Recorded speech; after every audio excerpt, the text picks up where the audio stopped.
NA 193 کے ضمنی election میں جیت پی ٹی آئی کی نہیں ہوئی، جیت محسن لغاری کی بھی نہیں ہوئی۔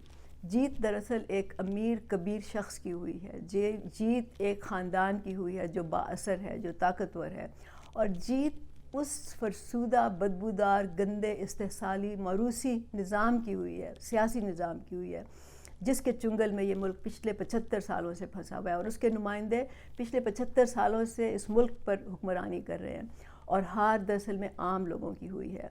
وہ لوگ جو اپنی ہر کام کے لیے، ہر بات کے لیے ان کے سامنے ہاتھ پھیلانے پر، ان کی منت سماجت کرنے پر مجبور ہیں۔ اس کا ثبوت ہمیں محسن لغاری کی اس بیان سے ملتا ہے۔ انہوں نے کہا کہ میں الیکشن چاہے جس پارٹی کے ٹکٹ سے بھی لڑتا، جیتنا تو میں نہیں تھا، کیونکہ یہ ہمارا آبائی حلقہ ہے۔ اس سے کیا مطلب نکالتے ہیں آپ؟ اس کا مطلب یہ ہے کہ وہ اس حلقے کو اپنی سلطنت سمجھتے ہیں، اس حلقے کے لوگوں کو اپنی رعایا سمجھتے ہیں۔ تو یہ جو مائنڈ سیٹ ہے، یہ فیوڈل مائنڈ سیٹ ہے، اور یہ دراصل اس ملک کے عام لوگوں کے منہ پر ایک تمانچے کے برابر ہے۔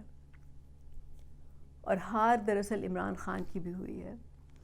عمران خان نے سمجھا کہ وہ فاسٹین بارگین کر کے، اس کا مطلب ہے کہ وہ شیطان سے سودا کر کے، اپنے اصولوں کا سمجھوتا کر کے وہ شیطان سے ڈیل بنا لیں گے تو وہ شاید کامیاب ہو جائیں گے، لیکن ایسا ممکن نہیں ہے۔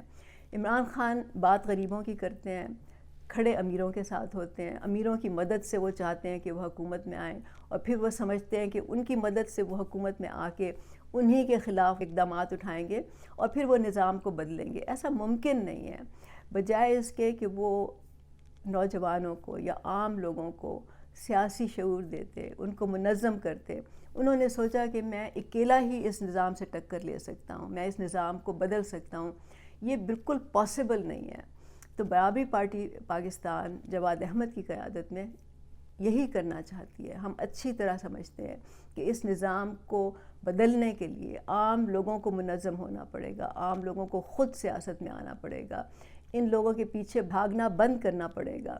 NA 193 کے جو لوگ ہیں جنہوں نے محسن لغاری کو جتوایا ہے، دراصل یہ ان کی سب سے بڑی ہار ان کی ہے۔ تو آپ اگر اس کو بدلنا چاہتے ہیں تو عام لوگوں کو خود منظم ہونا پڑے گا، اور برابری پارٹی پاکستان اس کے لیے ایک پلیٹ فارم ہے۔ تو آئیں اس میں شامل ہوں اور ہم سب مل کے جدوجہد کریں، کیونکہ اکیلے یہ بالکل پاسبل نہیں ہے، اور اکیلا بندہ یہ نہیں کر سکتا۔ بہت شکریہ۔